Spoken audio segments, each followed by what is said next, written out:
hicieron ustedes hasta ahora con Giddens? ¿Qué hicieron con Giddens? En general.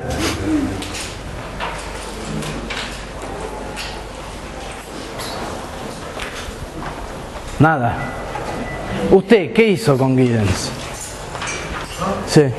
Lo que hicimos el martes fue hacer un recuento de cuál era el contexto en el cual él produjo su teoría de la estructuración y todos los cambios que se produjeron en la década de los 60 que fueron fundamentales para poder entenderlo. Muy bien.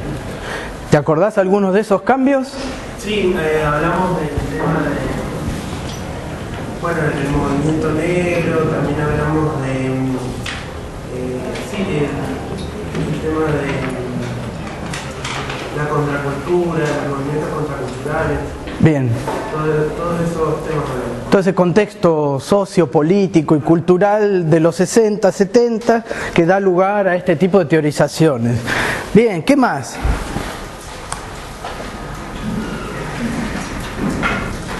Voy a tener que preguntarle uno por uno. Que para armar formular su teoría fue estudiando otras y como que hizo un rejunte de varias. Una era la parte de la hermenéutica y el otro era el funcionalismo y el estructuralismo. Bien, no sé si se escucha lo que dice el compañero de atrás, probablemente no. Además de esos contextos sociales, políticos, culturales, también hay un contexto académico, teórico, disciplinar, donde se desarrolla el trabajo de Giddens, marcado por su crítica al estructuralismo y su adopción, digamos, de ciertas variantes de la hermenéutica. No lo dijo en esos términos la compañera, que habló de un rejunte, pero más que un rejunte, para ponerlo en otros términos, es una combinación de aspectos teóricos del estructuralismo y la hermenéutica, es decir, un rejunte. Sí. Pero es un rejunte más cheto, digamos, ¿no? Bien, ¿qué más? Sean más... hablen, si no me te... Dale. Justo te iba a pedir que... Trata de hacer una síntesis de lo que ya dijo, que el estructuralismo, funcionalismo y hermenéutica y sociología comprensiva. Y como está ahí, que es subjetivismo que utiliza la hermenéutica y objetivismo al estructuralismo.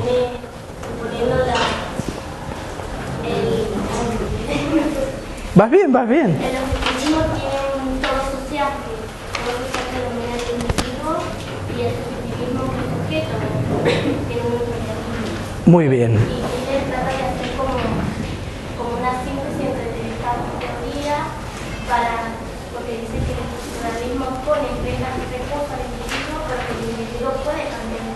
Exacto, muy bien. Ese puede ser el resumen, digamos, podríamos terminar la clase de hoy, que es precisamente a lo que vamos a apuntar, a la teoría de la estructuración, y vas a ver que ese va a ser como el final de la reunión de hoy.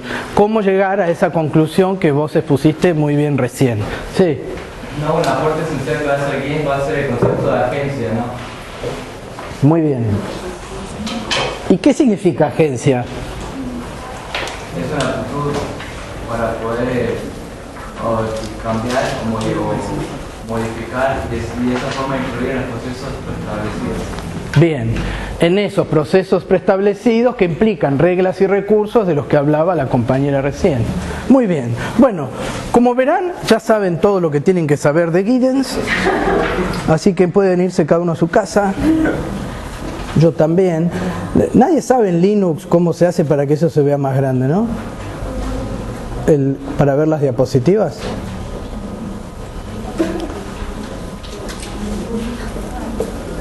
Yo pensé que sería con F5 igual que el otro, pero no.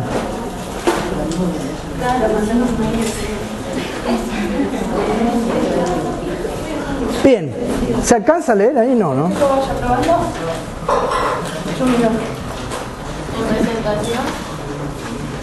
Presentación, muy bien, pero recién puse F5 y no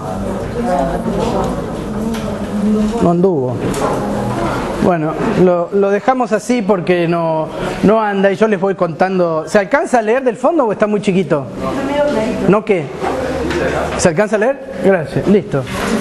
Sí, pero eso por la luz y el coso. No, porque se traba, yo había apretado F5. Bien, entonces, la antinomia subjetivismo-objetivismo ya lo resumió muy bien la compañera. ¿Cómo es tu nombre? Fiore. Lo resumió muy bien, ¿no? Entre un subjetivismo que hace referencia a un imperialismo del sujeto, cuya unidad mínima de análisis va a ser esa conducta subjetiva, individual, cara a cara, personal, íntima del sujeto, y a partir de esa del análisis de esa acción subjetiva, íntima, a nivel micro, cara a cara, interacciones que pueden estar marcadas por interacciones simbólicas o no, gestuales, de ese imperialismo del sujeto, comenzaban a construirse teorías de lo que podían ser la sociedad. Mientras que en el caso del objetivismo, ¿a quién leyeron ustedes que podrían definir como objetivista? Durkheim. ¿Y quién más? Marx es discutible, pero podría ser Marx. ¿Quién más? Parsons, ¿no? El objetivismo, ¿qué está pensando? En investigar las relaciones sociales a partir de las relaciones objetivas que se dan entre esos sujetos. Y lo que tratan de ver es cómo las relaciones objetivas entre esos sujetos, relaciones que yo puedo palpar, si se quiere, ver, estudiar, juntar datos sobre ellas, esas relaciones van generando, se van sedimentando en lo que ellos llaman estructuras a partir del cumplimiento de ciertas funciones, y esas estructuras son las que terminan determinando la conducta del sujeto, ¿no? Es decir, que si antes estudiábamos esas relaciones cara a cara, esos gestos íntimos, subjetivos, mínimos, ahora vamos a comenzar a estudiar estructuras sociales que son las que terminan determinando esas conductas. Ahí estaría la similitud con Marx, donde las estructuras que se generan a partir de nuestra relación con la naturaleza, el trabajo y el modo de producción, terminan generando ciertas relaciones sociales de dominio, ¿sí? ¿Por qué Marx también tiene cierta lectura subjetivista, si se quiere? Porque a Marx también le preocupa, a partir de la idea de alienación, por ejemplo, ¿qué sucede con esos sujetos que entran en esas estructuras? Y son sujetos que a partir de tomar conciencia de esas estructuras en las que viven, la pueden cambiar de manera revolucionaria. Es decir, que Marx, si se quiere, está bien que cuando uno construye polarizaciones de este tipo para contraponer teorías, muchas veces contrapone construcciones de las teorías y generalizaciones de las teorías que capaz que no son necesariamente así, y que uno podría encontrar, si se quiere, algún tipo de estos peros en otros autores. Pero sin embargo, ¿por qué menciono a Marx? Bueno, porque Giddens precisamente va a retomar en su lectura de Marx, en su lectura de Durkheim y en su lectura de Weber, va a tomar ciertos aspectos de esas teorías que ustedes ya han comenzado a leer y va a intentar una síntesis que supere una serie de problemas. Y acá nos podemos apurar porque estos problemas seguramente ya los han previsto. Superar un sesgo culturalista respecto al análisis social, es decir, la cultura no determina todas las relaciones sociales, sino que hay sujetos que pueden escapar de esa determinación cultural, no por haber nacido y haberme socializado en una determinada comunidad, yo voy a repetir automáticamente ciertas conductas. Por más que exista cierto consenso normativo respecto a esas conductas, el sujeto siempre puede apartarse de ellas. Eso implica que el sujeto tiene poder frente a ese consenso normativo, frente a esas normas, tiene poder para actuar, y esto va a ser interesante en relación a cómo estudian el poder los autores que vamos a leer en este segundo cuatrimestre. Es decir, el poder ya no va a ser algo que se impone de arriba hacia abajo, supónganse, o meramente la idea de lograr que alguien haga algo que de otro modo no haría. Sino que la dimensión del poder está inscripta en cada conducta. ¿Sí? La idea de poder se amplía en estos autores, Giddens, Bourdieu, Foucault, Gramsci. Ya no es simplemente el poder de lograr que ustedes hagan lo que yo quiero que hagan, es decir, que ustedes hagan algo que de otra manera no harían, supónganse, eso sería que yo tenga poder sobre ustedes. Lograr que ustedes todos se vistan de blanco. ¿Perdón? Es como un recurso para transformar. El poder en Giddens es un recurso para transformar. Sí. Exacto. Más allá de una relación de dominio. Y tercer punto para resaltar en Giddens, y vamos a ver por qué esta idea de contexto es importante. Toda sociedad es producto de acciones humanas, pero estas no son necesariamente libres ni voluntarias, sino que están condicionadas por un contexto, dice Giddens. Es decir, el ser humano tiene poder para romper con cierto consenso normativo en el que vive. ¿Sí? ¿Quién hablaba de consenso normativo? ¿Se acuerdan? Parsons. Para superar cierto consenso normativo, pero no es que son libres y hacen lo que se le ocurre. Hola, ¿qué tal? Sino que ese contexto condiciona esas conductas. Y ahora vamos a ver cómo las condiciona al mismo momento que las posibilita. El contexto es limitante, pero también es condición de posibilidad. ¿Sí? Anoten eso. El contexto es limitante, pero también es condición de posibilidad. La estructura limita, pero también posibilita. Y esa es una idea bastante básica de la teoría de la estructuración.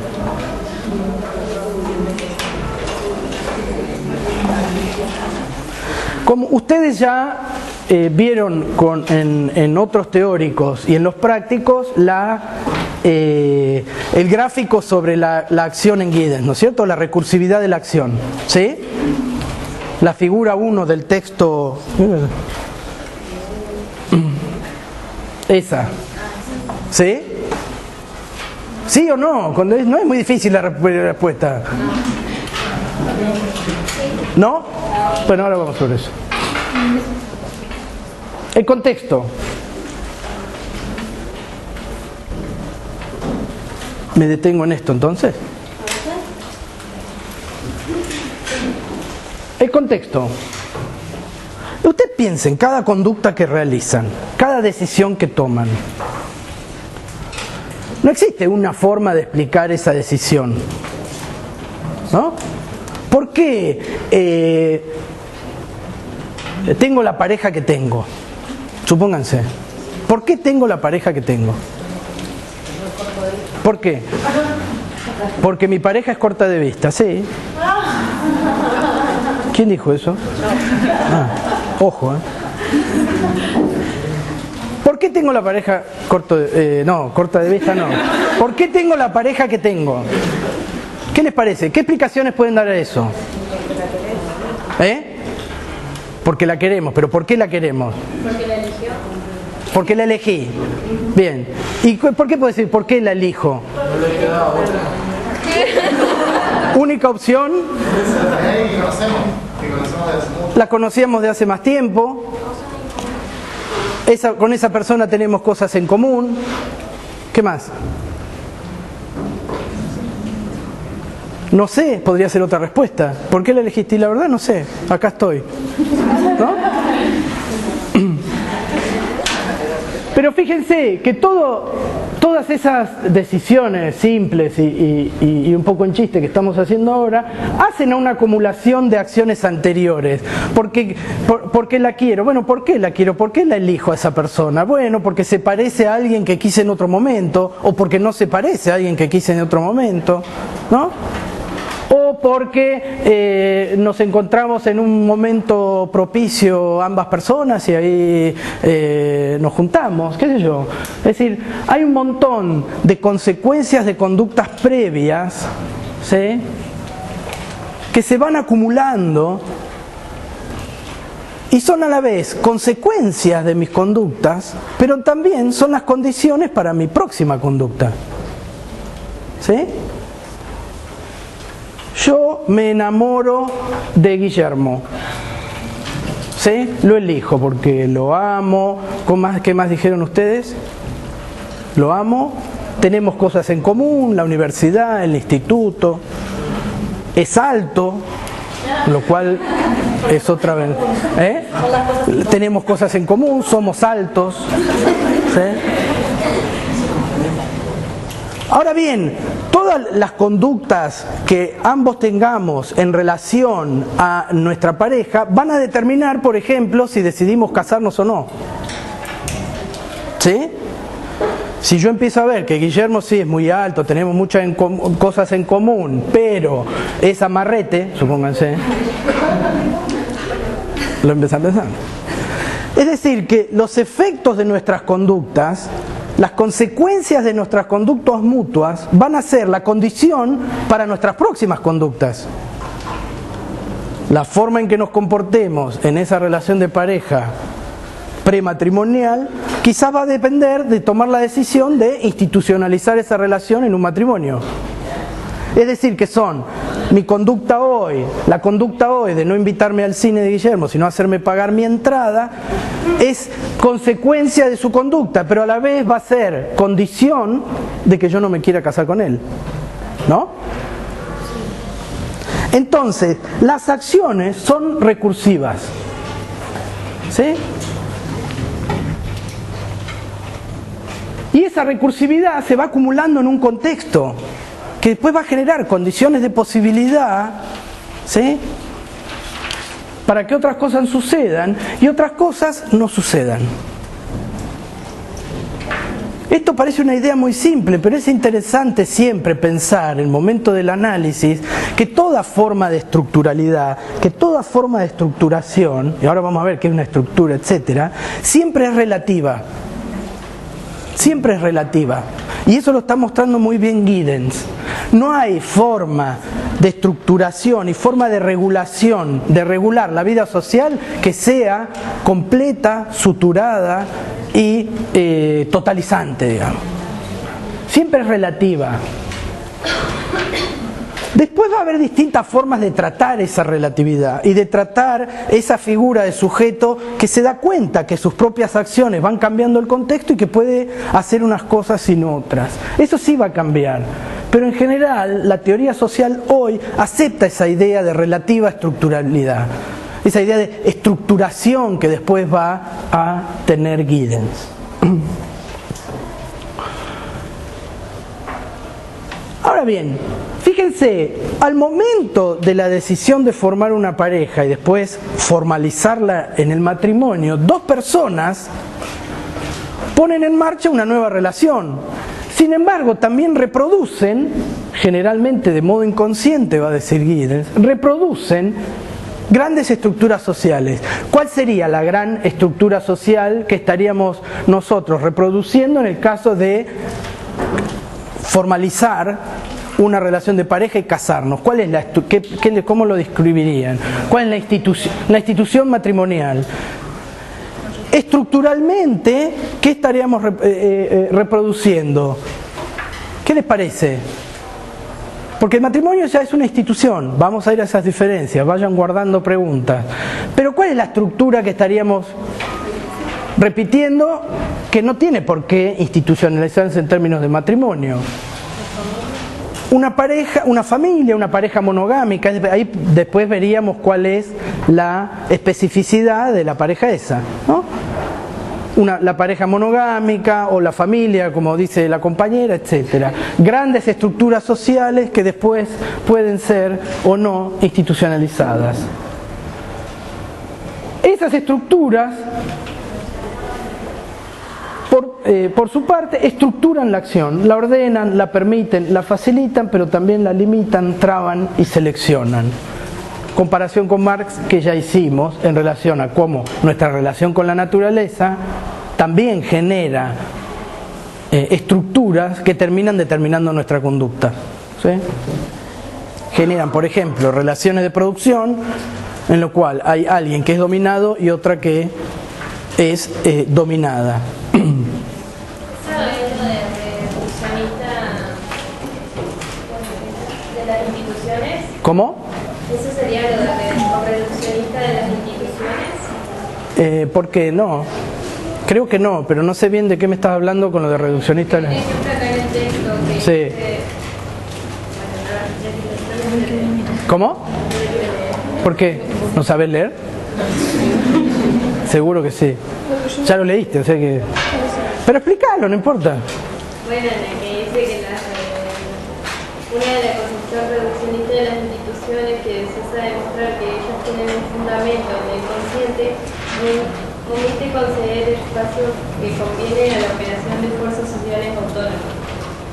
Una es una teoría reduccionista de la conciencia que empeñada en mostrar que buena parte de la vida social está gobernada por corrientes puras de que los actores no tienen noticia. Bien, exacto. Eso, porque antes de tomar conciencia de clase, para Marx, precisamente el burgués, el proletario, el obrero, está oprimido por ese capitalismo y en realidad no sabe que está oprimido. Es recién cuando el Partido Comunista viene y le dice, o él lee a Marx y Marx le dice, no, eso que usted ve como trabajo, que lo angustia, que no le permite tener una vida familiar, etcétera, etcétera, eso se llama explotación. Y ahí el obrero se transforma en otra cosa. O sea que sí, está vinculado muy bien a lo que decías.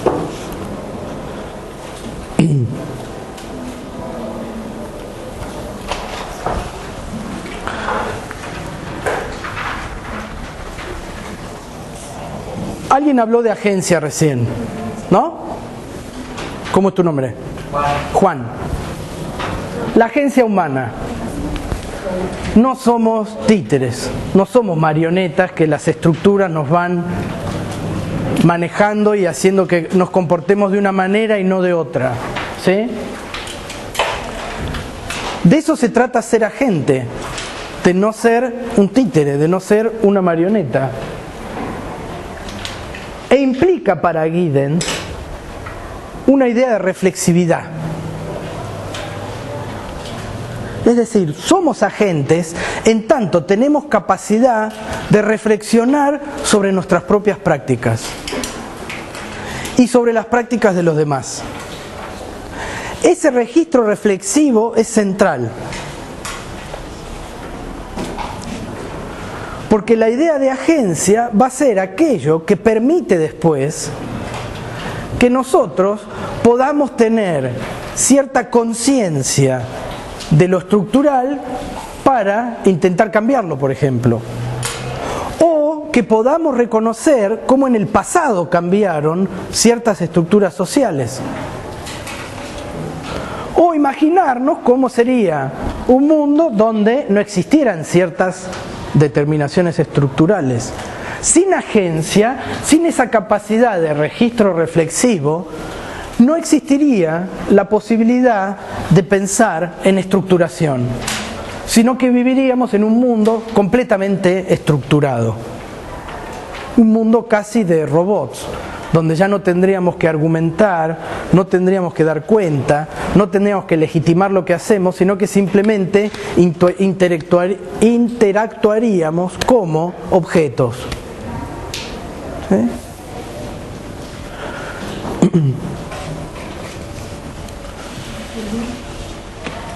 ¿Queda clara esa noción de agencia entonces? ¿Cómo eso implica un registro reflexivo? ¿Sí? De reflexionar sobre la propia práctica, sobre la práctica de los demás y sobre la estructura. Y él va a encontrar tres niveles de esa idea de agencia.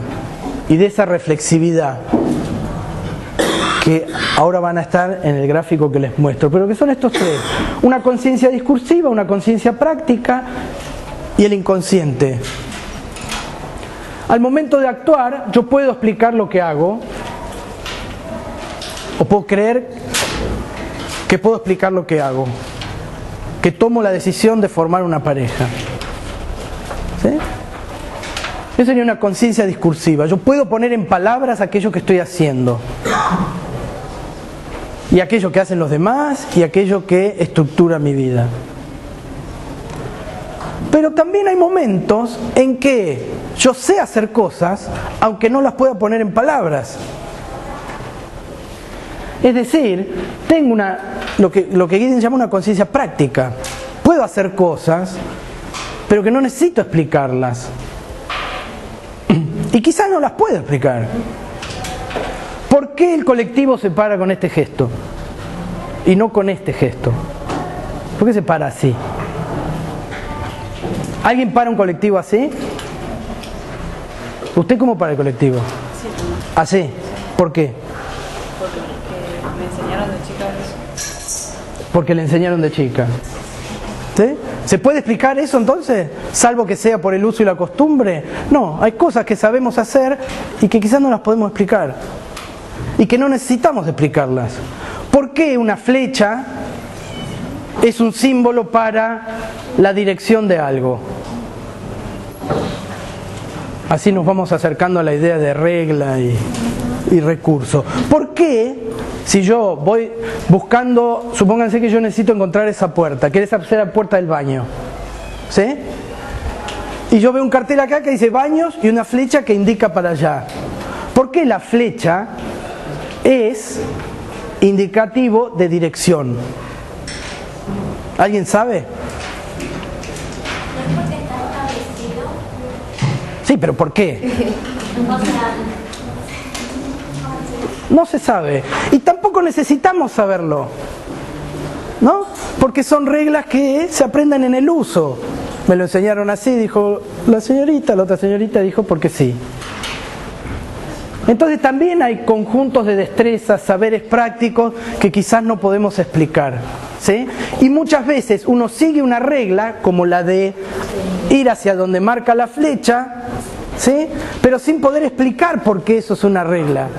Y lo importante de la regla es eso, que muchas personas la respetan, aunque muchos, o casi todos, o nadie pueda explicar de qué se trata la regla. Y por último, las motivaciones de nivel inconsciente. Necesidades y deseos inconscientes, ¿sí? Quizás yo lo elijo a Guillermo porque se parecía a mi tatarabuelo, que yo lo he visto en foto y tenía barba, ¿sí? Pero yo no sé eso, no puedo automáticamente vincular a Guillermo con mi tatarabuelo, ¿sí?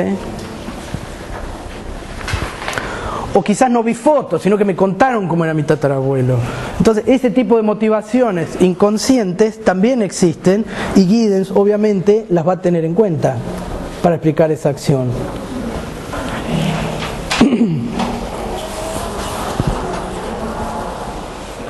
¿Hasta acá vamos? ¿Alguna pregunta, chicos? Algo que no haya quedado... Estoy yendo un poco rápido porque esto ya lo vieron, ¿no? ¿Resulta familiar esto, sí o no? Sí. ¿Alguna pregunta hasta acá? ¿No?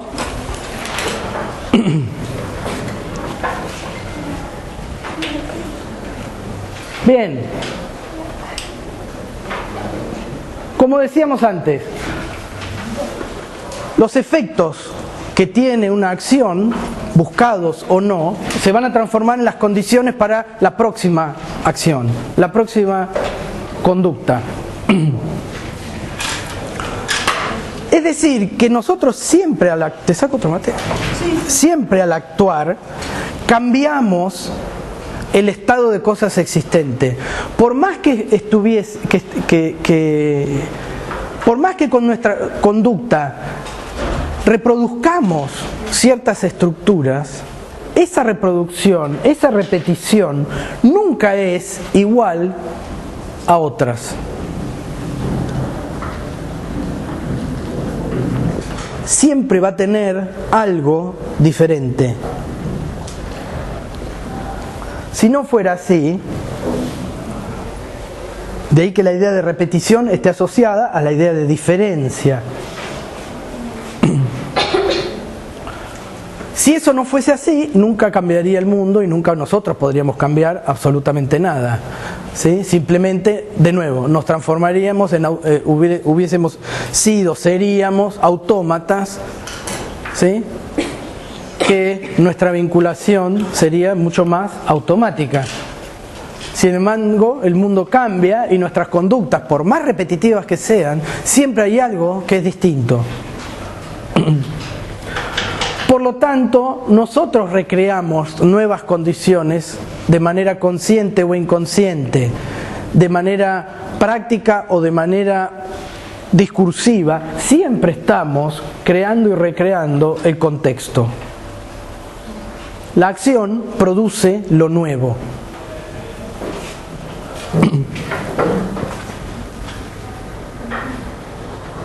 Entonces, imagínense a alguien que estudia trabajo social. ¿Sí? ¿Alguien de acá estudia trabajo social? Bien. ¿Qué estudia el trabajo social? La conducta de la gente. La conducta de las personas. ¿Y qué estudia un psicoanalista? También. Entonces, ¿qué estudia el trabajo social? La conducta, pero ¿qué más? Las relaciones, ¿qué más? Problemáticas. Problemáticas sociales. Bien, pero eso también lo estudia un sociólogo. ¿Qué diferencia un trabajador social de un sociólogo? Que interviene, muy bien. El sociólogo no necesariamente interviene, el trabajador social. Bueno, no sé, habría que ver, pero esa puede ser una diferencia. Es más marcada la intervención en la formación de alguien que estudia trabajo social, de alguien que estudia sociología. ¿Sí? Y en esas problemáticas y en esa intervención, obviamente que va a haber producción de condiciones nuevas. Si esta idea que la acción produce lo nuevo fuese imposible y viviríamos en una sociedad totalmente estructurada, la disciplina que ustedes estudian no existe, las disciplinas que ustedes estudian no existirían. ¿Sí? Agradezcan a Giddens porque gracias a él van a tener trabajo. Y ahí llegamos al gráfico que van a encontrar, no me acuerdo en qué página, de el capítulo 1, que se llama Elementos de la teoría de la estructuración, donde ahí vemos el proceso continuo de la agencia, el registro reflexivo que tenía esos tres niveles, la racionalización de la acción que puede tener conciencia discursiva y conciencia práctica, y la motivación inconsciente. ¿Sí? Las acciones tienen consecuencias no buscadas que a su vez funcionan como las nuevas condiciones inadvertidas de la acción. ¿Sí? Registro reflexivo de la acción. Encuentro una pareja. A nivel discursivo puedo decir la quiero mucho y y me hace acordar a mi bisabuelo. ¿Sí? A nivel de esto lo digo discursivamente. A nivel de la conciencia práctica, en realidad quizás nos facilitamos mutuamente labores, afectos, etcétera, que si bien los hacemos siempre no sabemos bien que lo hacemos ni por qué lo hacemos, pero cumplimos con esas reglas que están detrás de la conciencia práctica. E inconscientemente, bueno, eso es lo que había dicho del bisabuelo, no sé, inconscientemente me gustan los barbudos, pero no me doy cuenta. ¿Sí? La forma en que yo trate esa relación y que yo me conduzca ahí va a tener consecuencias no buscadas. Soy amarrete, no le pago la entrada al cine, no le pago la cena. Esas van a ser las nuevas condiciones para la próxima inadvertidas de la acción. Cuando yo proponga matrimonio me va a decir, no, vos sos un amarrete, yo con vos no me caso. ¿Sí? Esto es un modelo, no se nota bien porque está muy chiquito, pero es un modelo estratificado de la acción, que tiene un eje vertical que pueden ver acá de los niveles de conciencia y un eje horizontal entre esas consecuencias y condiciones, consecuencias y condiciones, consecuencias y condiciones. Estas condiciones son no buscadas, pero yo puedo reflexionar sobre las mismas. Las condiciones no son inadvertidas, ¿sí? En el momento que yo le pido la mano a Guillermo, no sé si que él me va a decir que en realidad soy un amarrete. Yo pensé que no era tan grave, digamos, ¿no?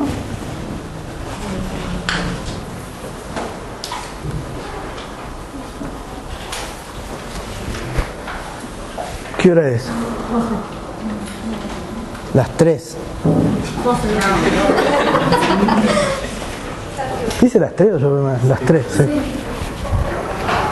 El problema serio ya con la computadora, ¿no?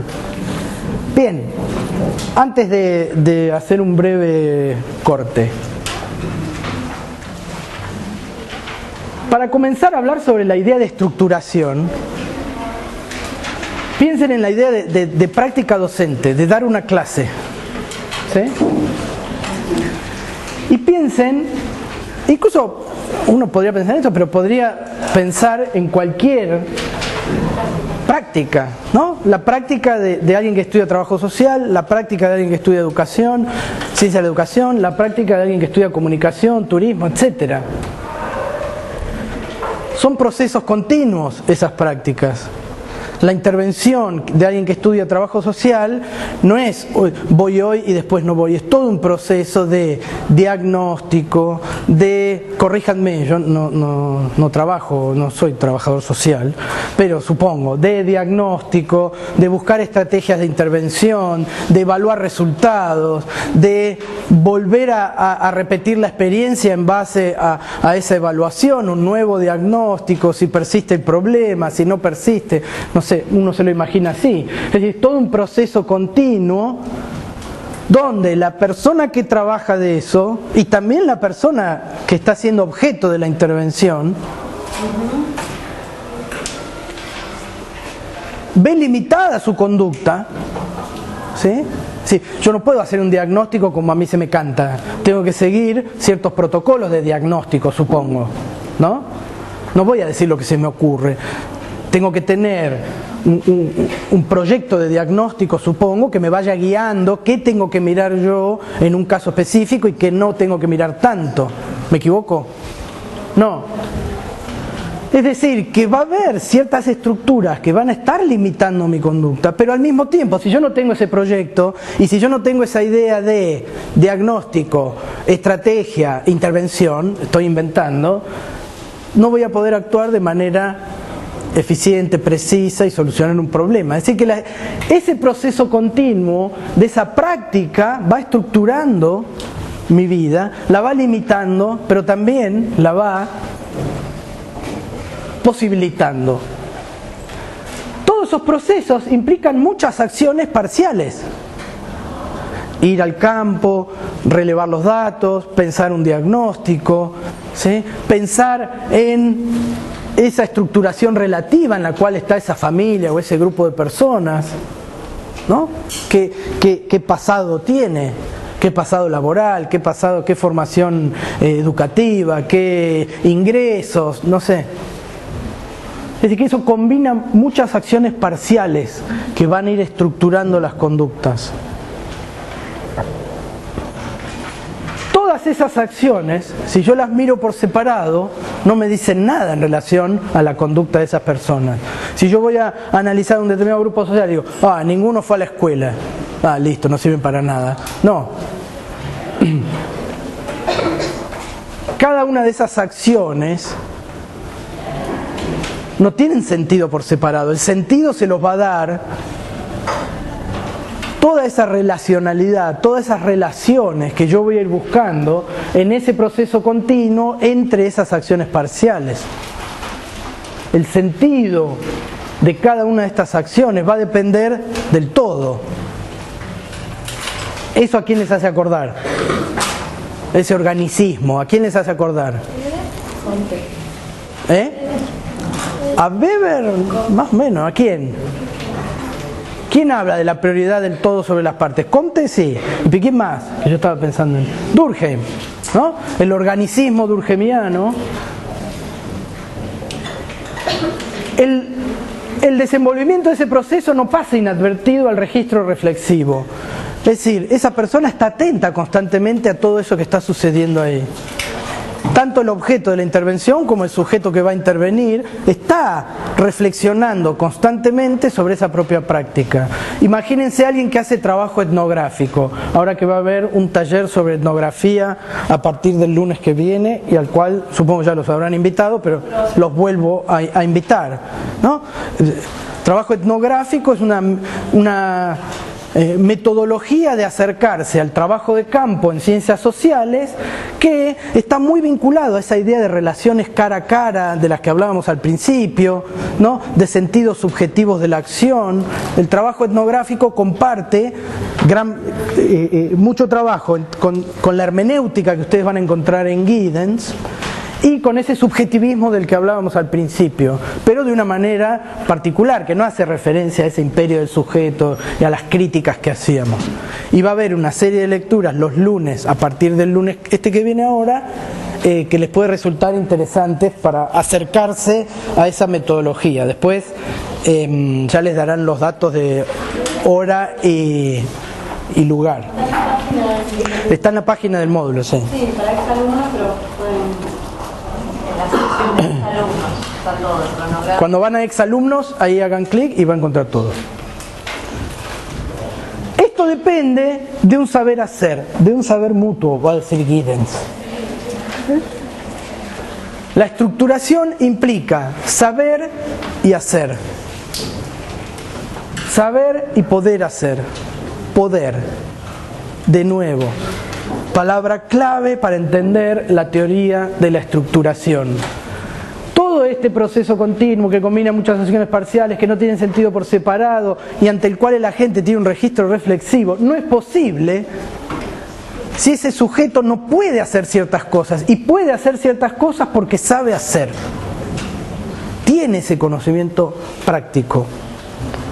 Y al momento de la investigación en ciencias sociales es central prestar atención a ese saber hacer de los sujetos, grupos o cualquier sea las cosas que estamos estudiando. Siempre hay que tener en cuenta que ese grupo, ese sujeto, esa persona, ese grupo de personas saben hacer. Tienen capacidades de saber hacer. Que pueden ser capacidades quizás no tan mutuas, eso es otra posibilidad. Que a veces, comentario crítico a Giddens eso no le preocupa tanto. ¿De qué sucede cuando? Imagínense si yo soy una persona que hace trabajo social, intervengo en una familia y reconozco aquello que se sabe hacer ahí como una patología, como algo anormal, patológico, a ser corregido. Bueno, ahí ya no hay tantos saberes mutuos. Va a haber en parte algunos saberes mutuos, pero si no considero yo eso como un saber hacer legítimo, a ser escuchado, mi intervención va a ser de un carácter diferente, ¿no? Y ese saber hacer, para Giddens, va a ser un saber de reglas. Y en esto vamos a comenzar después del breve recreo de 3 minutos y medio que tienen a partir de ahora ya. Para Giddens va a ser ese conjunto de prácticas, ese conjunto de agencias enlazadas a partir de determinadas reglas.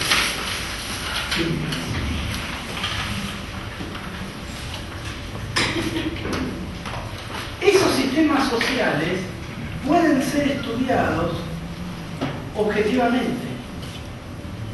En ese tiempo y en ese lugar yo puedo identificar sistemas. Piensen que un sistema, si yo hablo de un sistema, incluso la idea del sistema operativo de una computadora, ¿qué significa?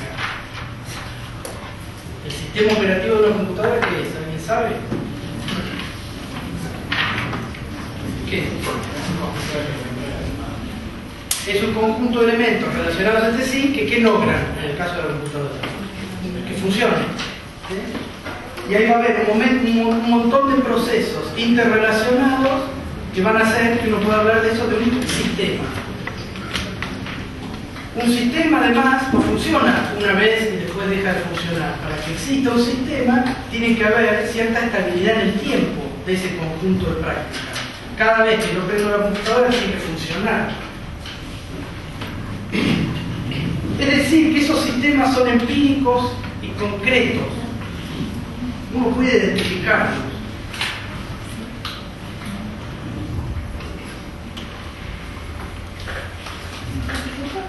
Están localizados porque están en un determinado espacio con conjuntos de otras interacciones. Pero en definitiva, la idea del sistema hace referencia a conjunto de prácticas situadas.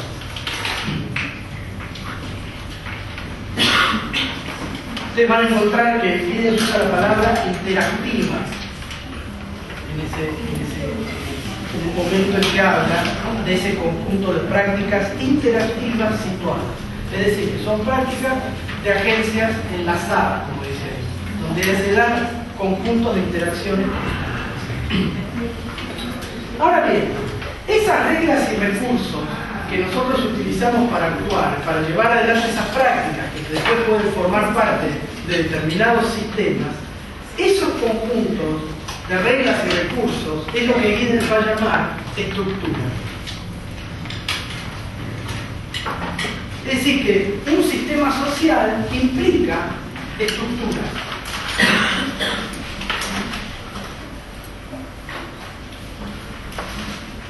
Medios que usamos para actuar, ordenar y facilitar nuestras prácticas. Dice Giddens en la página 54 del texto, si después quieren buscarlo.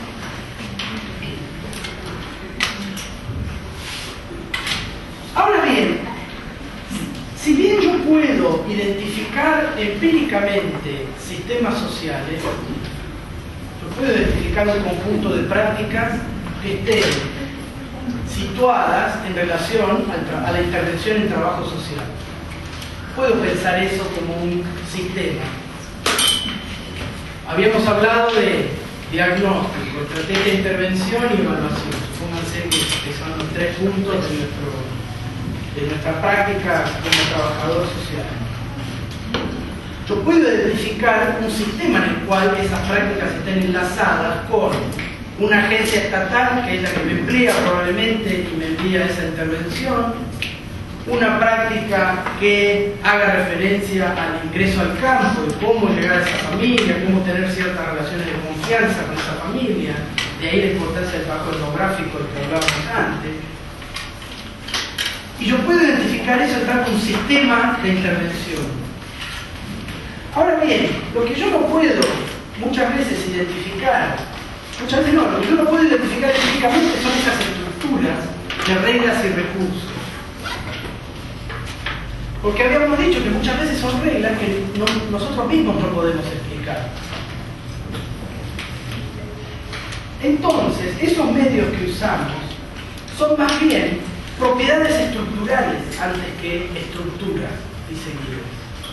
Y eso que parece una distinción simplemente de uso del lenguaje, en lugar de hablar de estructuras, hablo de propiedades estructurales, es importante, porque eso nos permite, hablar de propiedades estructurales, nos saca un poco de la idea de estructura que tenía el estructuralismo. Nos permite corrernos de esa idea de estructura con la cual la estructura limitaba la conducta del individuo. El individuo hacía cosas cuando iba por esos canales estructurales. Si se salía de esos canales estructurales, era un loco. Que de hecho va a haber corrientes filosóficas que efectivamente piensan la conducta de ese modo, ¿no? Y que solo va a haber sujeto realmente en el momento de la locura. ¿El manicomio es un sistema social? Por ejemplo, a ver, ¿cómo lo podrías argumentar? La misma idea. Y que digamos que los que están ubicados dentro del manicomio tienen que cumplir ciertas pautas. Y en sí el manicomio es una institución que representa la estructura. Bien, bueno, ahí habría quizás que ser más cuidadoso en la diferencia entre institución, sistema. ¿Qué va a decir de las instituciones? Son conjuntos de prácticas que se sedimentan y se institucionalizan, perduran en el tiempo. Se transforman en un aparato estatal, como en este caso, como un manicomio. Pero se puede pensar en términos de un sistema social en el cual la locura debe ser tratada con el encierro, por ejemplo. Entonces ahí tendríamos un conjunto de prácticas situadas interacciones en un lugar, en un tiempo determinado, que bajo determinadas reglas encierran a aquel que se sale de esos canales de lo que consideramos normal.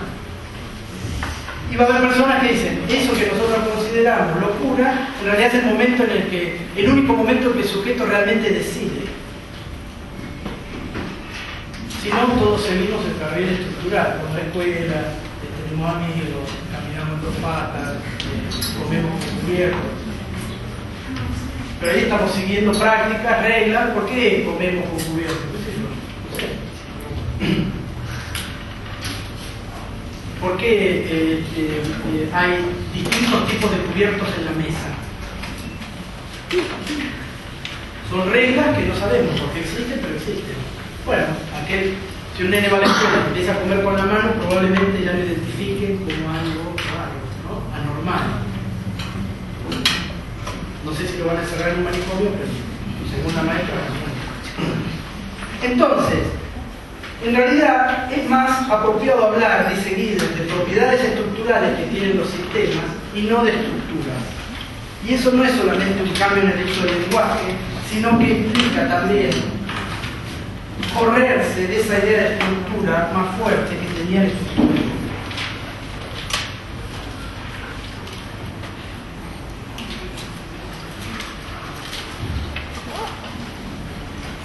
Tienes que hablar de dos tipos de reglas: semánticas y normativas. Las reglas semánticas son aquellas que ordenan la comunicación. Si aquello que se transmite está bien dicho, sintácticamente.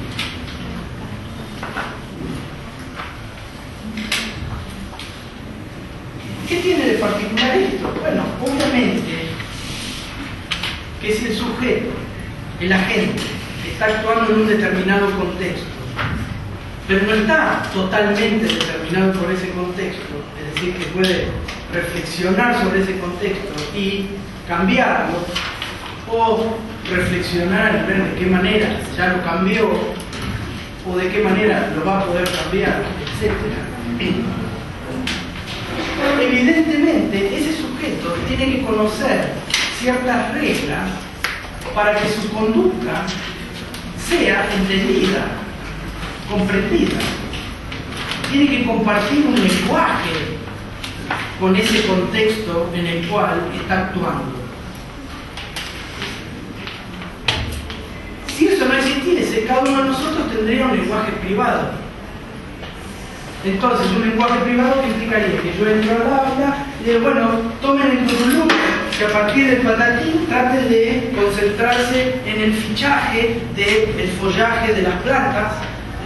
No tendría sentido un lenguaje privado.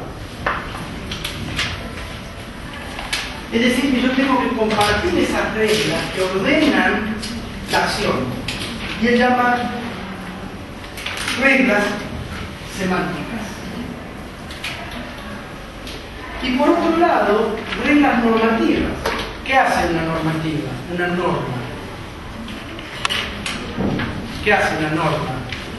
Ordena. Limita. Dice qué está bien y qué está mal. Pero yo ya no es tanto para que podamos entenderlo. Cuando estamos pensando en términos normativos, es que ya nos entendimos. Compartimos un lenguaje. Sin embargo, hay alguien que no está haciendo lo que debe hacer, que está actuando mal, que está comiendo con la mano.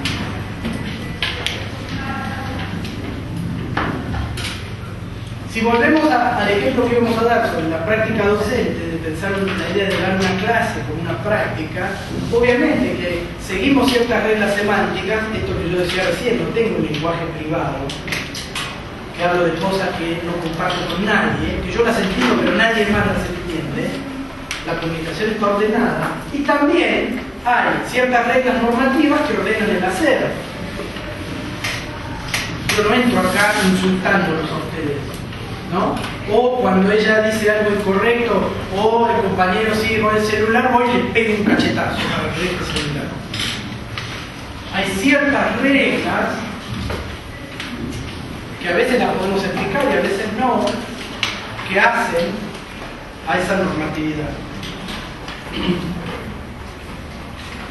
Entonces, cuando yo voy a hacer investigaciones en ciencias sociales, cuando yo voy al momento del análisis, tengo que tener en claro que todo sujeto, todo agente, está cumpliendo reglas semánticas y reglas normativas. Les doy un ejemplo. Una vez, en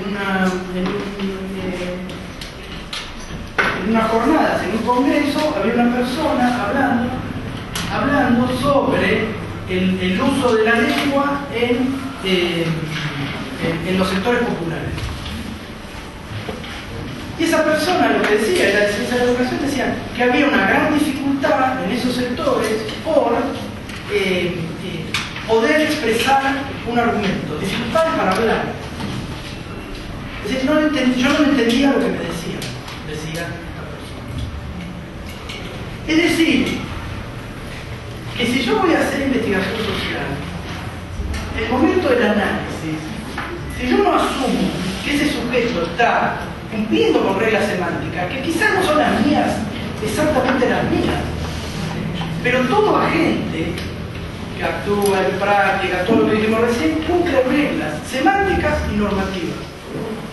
Y yo tengo que estar atento a esas reglas, tengo que poder reconocer qué tipo de argumentos hay ahí, qué tipo de uso de lenguaje hay ahí, para lograr entenderlo. Si no, se genera esa barrera de decir, no entiendo lo que habla porque esa persona no tiene capacidad de comunicación. Bueno, ahí es donde tienen que empezar a funcionar los gestos, los silencios, porque ahí siempre hay reglas semánticas y siempre hay reglas normativas actuando. Pero uno como analista tiene que estar muy atento, reflexionando constantemente sobre eso que está investigando y cuáles son las reglas, porque si no, no lo puedo tomar como práctica. Si no lo tomo como práctica es porque no hay agente. Y si yo voy a estudiar a personas que asumo que no son agentes, nada bueno puede salir de ahí, más que decir son como animalitos, o locos, y lo decía. Que en algunos casos está bien. No, mentira. Entonces, eso es muy importante tenerlo en cuenta, y es una de las, me parece a mí, de las enseñanzas que nos deja Giddens. Y que, para ser sincero, yo recién comienzo a reconocerle a Giddens. A mí Giddens, la verdad, me pareció un autor muy poco sofisticado y bastante banal. Pero cuando uno lo empieza a leer varias veces, y le toca dar varias clases como esta, que tiene que preparar, uno va empezando a encontrar... Les cuento otra anécdota. En realidad, en la universidad que yo estudiaba, un día vino Giddens. Y Giddens es un canchero total. Llegó en un descapotable rojo, era un tipo grande, era un descapotable rojo, camperita de cuero, debía tener 45 años, bajó a la universidad y lo que sí había que reconocer, por más que uno cuando es estudiante ya esas cosas le molestan un poco, ¿no? Descapotable, campera de cuero, haciéndose lana, bueno. Y dio una clase muy buena, habló 2 horas sin un solo papelito, sin PowerPoint, sin nada, dijo lo que había dicho que iba a decir, tipo, por algo. Y cuando uno empieza, cuando uno lo escucha, a veces si lo lee por primera vez, no parece un autor difícil, digamos, parece poco sofisticado. Así, bueno, a ver, sí, la estructura, el agente se ve limitado y le ve posibilitado por la estructura. Qué novedad. Y las sociedades no están estructuradas. Hay una teoría de la estructuración que dice cómo están semi-estructuradas. ¡Oh, qué pavada! Pero sin embargo, cuando uno empieza a hilar un poco más fino, la idea de reglas, la forma en que él está tratando la idea de agencia y de cómo debemos realmente sospechar de aquellos estudios en los cuales esa agencia no está presente, es importante. Porque ustedes se van a encontrar con un montón de análisis en historia, en trabajo social, en comunicación, donde esa idea de agencia se pierde. Y hay sujetos que no son considerados agentes, y ahí hay un problema. Entonces, esas reglas son importantes, y es importante que tengamos en claro que si vamos a hablar de agencia, que si vamos a hablar de seres humanos, hay reglas semánticas y reglas normativas que ese sujeto está cumpliendo. que nosotros es lo primero que tenemos que intentar reconocer. Y por eso la etnografía es importante, y por eso el análisis de lo que el sujeto dice va a ser importante. Reglas por un lado y todo. Y por otro lado, ese sujeto siempre tiene recursos que le permiten hacer cosas, siempre tiene capacidad de actuar.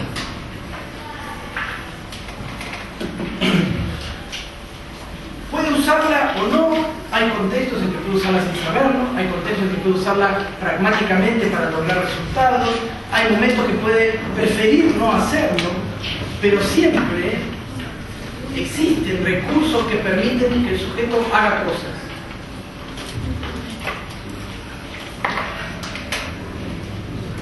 Reglas, recursos. ¿Por qué eran importantes las reglas? Porque estructuran. Son propiedades estructurales de los sistemas, las reglas y recursos. Propiedades estructurales de sistemas que son conjuntos de prácticas situadas en un tiempo y en un espacio. Las prácticas que son un conjunto continuo de agencias. Volvemos al saber de reglas. ¿Se dan cuenta cómo? Si bien se hace una circularidad con la recursividad de la acción es recursiva, acá estamos viendo cómo es recursivo también el análisis de Giddens. Planteamos de un saber hacer que implica conocer reglas, pasamos por la noción de práctica, pasamos por la noción de sistema, pasamos por la noción de estructura, llegamos a la idea de estructuración para decir que la estructuración es precisamente un saber de reglas y recursos, y que hay agencia. ¿Se ve esa recursividad también en el análisis? ¿Sí?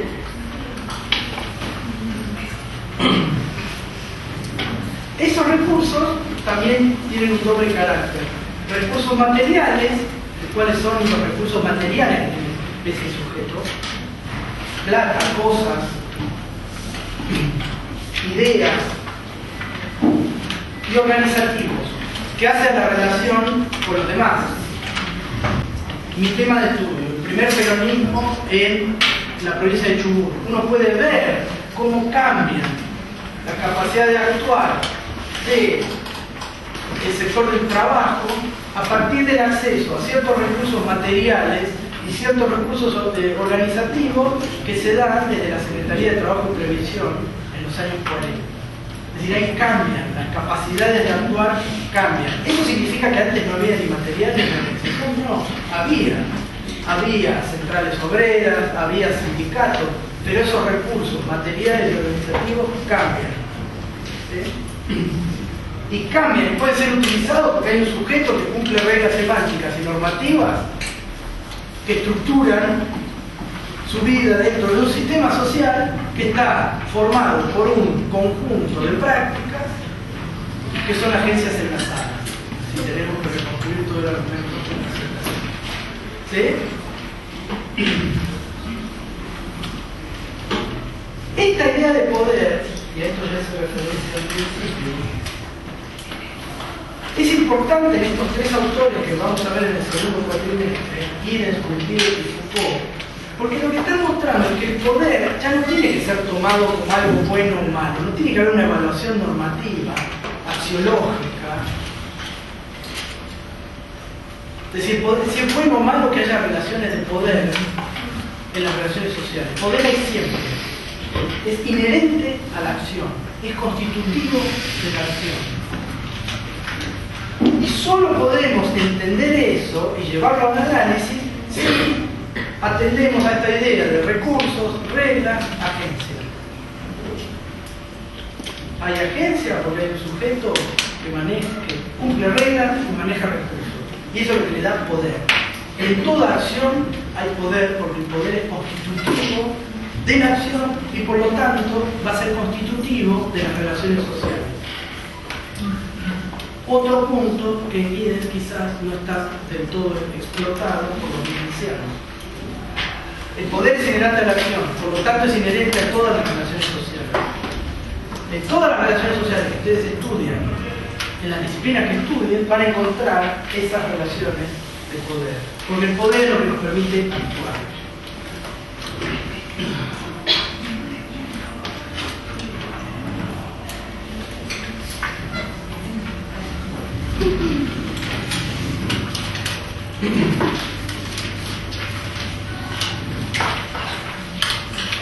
Ustedes van a encontrar una serie de ejemplos de reglas y recursos del lenguaje, de la cortesía, ¿no?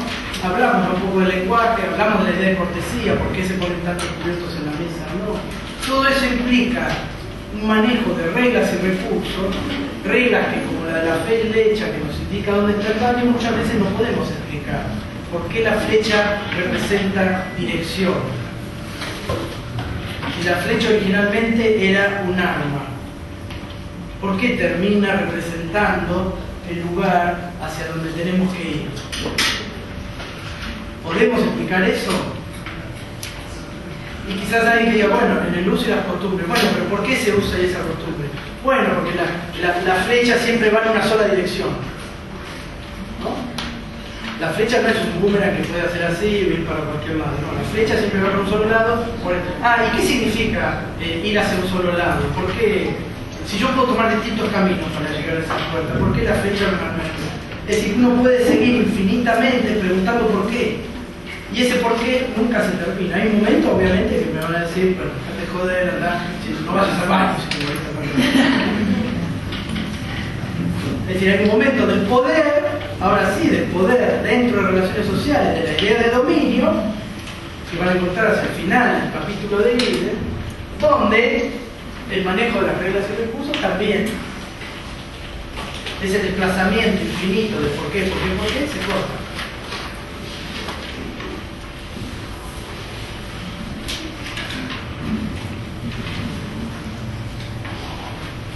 Todo esto que reconstruimos recién, para atrás y para adelante, es lo que Giddens va a llamar un proceso doble. La teoría de la estructuración implica un doble proceso para Giddens. Las estructuras nos permiten ordenar y al mismo tiempo, cada vez que las usamos, las reproducimos, las mantenemos vigentes.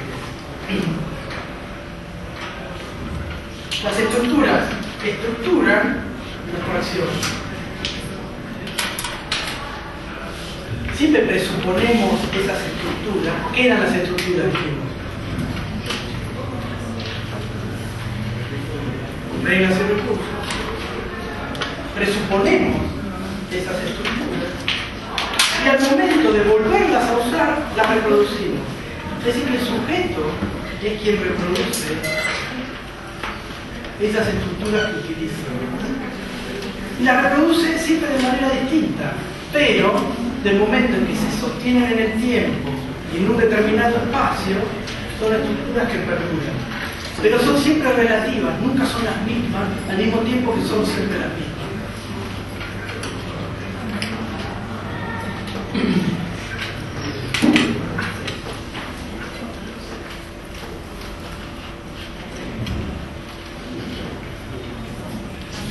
Entonces, ¿quiénes son que reproducen esas estructuras? Los propios agentes. Y son los propios agentes los que las van a poder cambiar.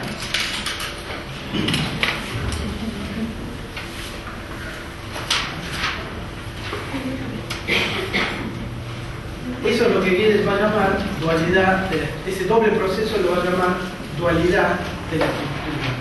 La estructura ordena la acción la actualiza. ¿Qué significa actualizar Windows? ¿Significa reemplazar Windows por otro? No. La acción actualiza y reproduce la estructura. ¿Dónde está el cambio social acá? Precisamente en esa idea de actualización. La estructura, que es un conjunto de reglas y recursos, ordena la acción, son propiedades estructurales de los sistemas que ordenan la acción. La acción la actualiza, cambia, porque toda repetición nunca es igual en sí misma, y al mismo tiempo la reproduce. La cambia y la reproduce. Por eso la estructura tiene esa dualidad, que limita y condiciona y posibilita. Limita y posibilita. Pero si ustedes pueden después de hoy, explicar esta breve oración: la estructura ordena la acción actualiza y reproduce la estructura, es porque entendieron bien. La estructura ordena la acción actualiza y reproduce la estructura. En esa breve frase está resumido esto que nosotros vinimos discutiendo. La estructura son más bien propiedades estructurales que implican el saber de reglas y el manejo de recursos. Eso está vinculado a la idea del poder actuar. Poder actuar implica entonces saber hacer. Para saber hay que seguir ciertas reglas, para hacer hay que tener ciertos recursos. Esas son propiedades estructurales de sistemas. ¿Qué son los sistemas? Conjuntos de prácticas interactivas y situadas. Prácticas que interactúan unas con otras y están situadas en un determinado espacio y en un determinado tiempo. Cuando se sedimentan y se formalizan, se transforman en instituciones.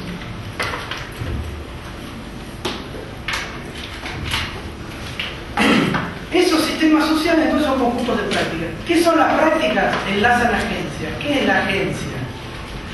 Es esa capacidad de saber hacer. La capacidad que tiene ese sujeto de tener una capacidad reflexiva sobre su propia práctica. Capacidad reflexiva que tiene tres niveles para vivir. Un nivel inconsciente, que desconozco, salvo que haga terapia muchos años, que ahí me pueda más o menos ir zafando de eso que desconozco, pero que nunca voy a terminar de conocer. Un nivel práctico de cosas que hago pero no puedo explicar, y un nivel discursivo que hago y puedo explicar. La agencia tiene esos tres niveles. Y la agencia funciona de manera recursiva.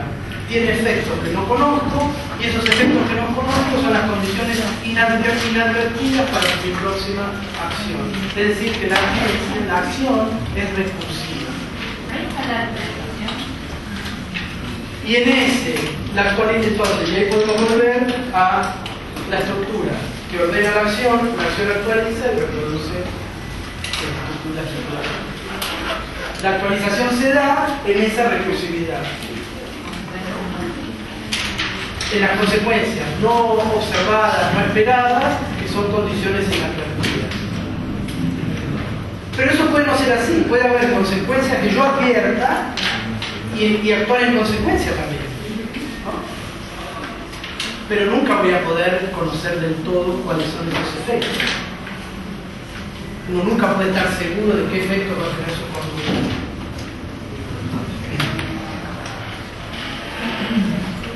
Bien, ¿alguna pregunta? ¿Se notó que fuimos de atrás para adelante, de adelante para atrás, fuimos, volvimos? ¿Sí? ¿Creen que explicar esto va a ser muy difícil?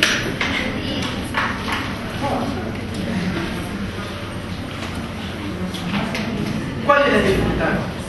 ¿Qué es lo difícil? ¿Qué les parece?